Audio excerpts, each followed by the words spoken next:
ভারতীয় নথি জালিয়াতির কারণে গ্রেপ্তার এক বাংলাদেশি নাগরিক, সেই সঙ্গে গ্রেপ্তার করা হয় আরও 4 সহযোগীকে।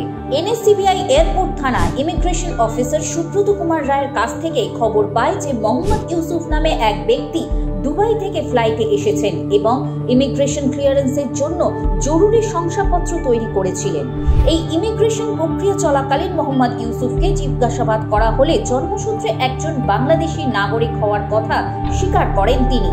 তার কাছে বাংলাদেশের পাসপোর্ট ছিল এবং তিনি আরও জানান যে তার বাবা মা দুজনেই বাংলাদেশি নাগরিক। জেরার প্রশ্নে তিনি স্বীকার করেন একজন বাংলাদেশি নাগরিক হওয়া সত্ত্বেও তিনি জালিয়াতি করে একটি ভারতীয় পাসপোর্ট এবং একটি ভারতীয় আধার কার্ড তৈরি করেছিলেন হুগলির বাসিন্দা তপন বিশ্বাস নামে এক ব্যক্তির কাছে। তিনি জানান 2017 সালে তিনি অবৈধভাবে বনগা সীমান্ত দিয়ে বাংলাদেশ থেকে ভারতে প্রবেশ করেন এবং কৃষ্ণনগর নদিয়াতে থাকতে শুরু করেন। এই ঘটনার পরিপ্রেক্ষিতে এনএসসিবিআই এয়ারপোর্ট থানায় ওই ব্যক্তির নামে একটি কেস নথিভুক্ত হয়।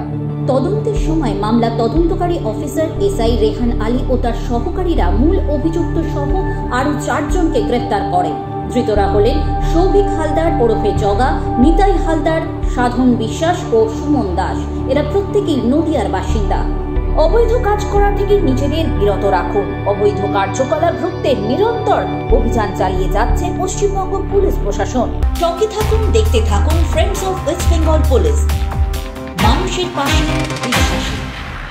চ্যানেলটি নিয়মিত দেখতে হলে অবশ্যই লাইক, শেয়ার এবং সাবস্ক্রাইব করতে ভুলবেন না।